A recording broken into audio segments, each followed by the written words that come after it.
Hey there everyone, welcome to Arsenal Fan TV, and I think it's safe to say that after that performance we're not going to be too high up in the pecking order for match of the day this evening, but nonetheless a great result for Arsenal, a 1-0 victory away from home. Not the best of performances, not the most glamorous of performances, but what's most important heading into the international break is getting 3 points on the board, leaving us on 7 points out of 12, which isn't awful. It's above half the points that we could have potentially got, but we need to improve. The squad looked very replenished today, but I think it's safe to say that we do need to be putting in better performances if we're going to be taken seriously as title contenders. But we've got a little bit of respite now. It was just important that we got the 3 points on the board today, and hopefully after the international break, if Welbeck and Wilshere come back into the squad and we've got a few more alternatives, hopefully we'll see better performances coming from Arsenal. First of all, the Arsenal team today was a really different one to the one that we saw play against Liverpool. We saw Gabriel line up with Koscielny coming back into the side. Gabriel was absolutely magnificent today, lining up with Koscielny.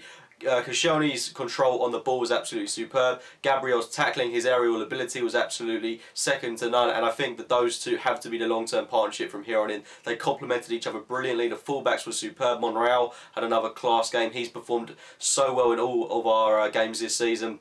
Bellerin had another really good game, some excellent touches, some great work going down that right-hand flank. But the big changes, of course, were up top. Chamberlain came into the squad, which is what so many people wanted to see, and that was an absolutely great move for all of us, because we were finally going to have width in the side. We saw Alexis Sanchez start on the left, we saw Walcott start up top. I was a bit sceptical about Walcott starting up top, and I think his performance reflected why. He only had 18 touches in the whole game. If he's going to be taken seriously as a striker, he's also going to be burying the chances that he was presented with. Didn't have a good enough game in my opinion. I would have started with Olivier Giroud, and it's becoming more and more evident that the striking role is becoming an issue at Arsenal, because it's another game where we've actually failed to score a goal ourselves. We got it through this game through an own goal, but it's important that we start getting a bit more belief within the team and belief that these players can get goals on the board, because a lot of the players that aren't getting goals are the ones that were getting goals last season, the likes of Cazorla, etc. I want to see these players getting more involved in the team, and as well as that, Mesut Ozil wasn't included in the game today.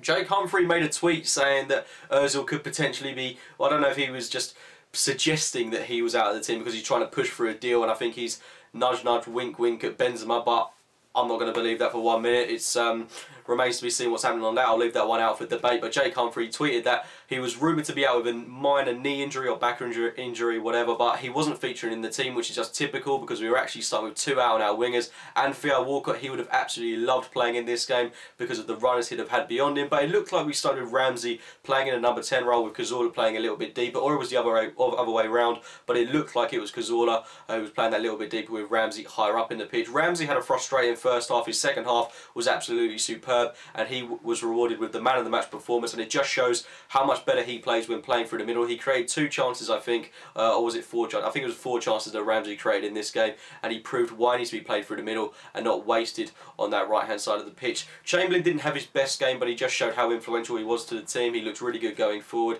and he was heavily involved in the goal. Of course, it was his shot that came off Colaccini and went into the back of the net. The first half, of course, so much to talk about really, despite being goalless.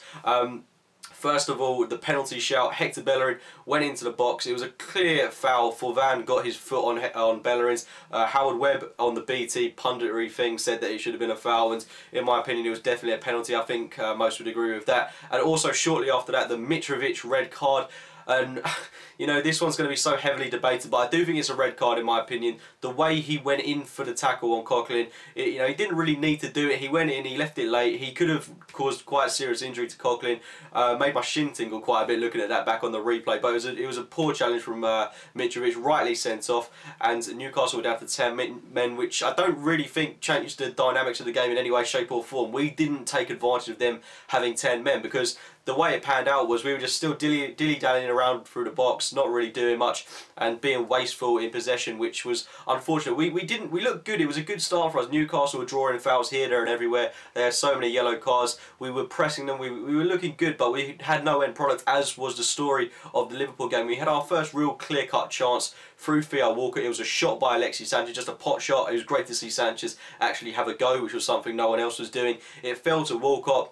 and from about 4 yards out, he blazed it over the crossbar, and it didn't even go towards the goal. It was an awful shot from Walcott, and he also got in more positions to get chances in on goal, but unfortunately he couldn't capitalise on the chances that he was presented with, and he wasn't involved in the game enough for me. And the players, the wingers, the likes of Alexis Sanchez, Chamberlain, we didn't see the best out of them because there was no one for them to run off of, should I say, because there was no Giroud to hold up the ball and lay the ball off to those kind of players. So that heavily impacted our game. I think Giroud has to be starting from here on in if we're not able to bring in another form of striker. But going into that second half, we did look up for it, but it was kind of the same story as the first half. We did get a fortunate goal through Chamberlain. I think it was Ramsey that played Chamberlain in. Chamberlain has a shot, comes on Colaccini in the back of the net. You have to say, for the amount of possession we had, the amount of chances that we were creating, we did deserve that goal. We went up 1-0, but you would hope we'd get another few goals from that. Newcastle did absolutely nothing in this game. After the red card especially, they weren't attacking, they weren't pressing. There was absolutely nothing to worry about from a Newcastle perspective. But going forward, we should have had more chances. We had a great chance through Olivier Giroud to get on the score sheet right at the end of the game, and apart from that, I can't really think of any more clear-cut chances. Giroud came on for Walcott, which was the right move, and he had an awful shot the minute he came onto the pitch, but he had a great chance right at the end of the game, which should have been 2-0, and just evidenced why we need a striker. Someone that can offer an alternative to these players, someone that is going to put the ball in the back of the net, quite simply, because Giroud's inconsistent at doing it, Walcott is inconsistent at doing it. I don't think Walcott is a striker. He should be playing on the wing, and predominantly on the wing for us, because he can't do a good enough job in that striking role. Yes, he got 3 goals against West Brom last season. He got a goal in the FA Cup final, but if he's going to do it consistently, it hasn't worked for us at the start of this season. I think we're going to see the best out of him if he's playing in the same team as Giroud, but on that right-hand flank. That's just my opinion. I'll leave that up for you to debate in the comment section below. But I did get your tweets on this game. Make sure to follow me on Twitter at @simplycookie_ if you want to be involved in both the previews and reviews of these games. But first up from @Mazzola19 says, not the best of performances, but a win nonetheless. Completely agree. @Sydney Okafor_ says, today weren't great, but after that 0-0 against Liverpool, I didn't expect us to be. All I wanted today was a win. @Guna Ovo says, not clinical enough up front, lacks creativity in the middle, but out wide is where Arsenal looks most dangerous. @Real_Bailey15 says, Koscielny and Gabriel should be first choice centre-back partnership. Coughlin was solid, clean sheet and 3 points, nothing more than that. And @CassilBoy77 says, I think with Ox on the right instead of Ramsey, it provides us with more width and we were able to stretch Newcastle. Yep, once again, thanks to everyone that tweeted in. Do make sure to follow me on Twitter. If you do want to be involved in these videos, I will include every single one, even if they're not read out in the video in some way. But yeah, I mean, that's pretty much my summary of today's game. A 1-0 win away from home at a ground where I think Newcastle will potentially take points off the other big clubs. They got a good draw, almost a victory then, against Man United last weekend. They took points off United away from home.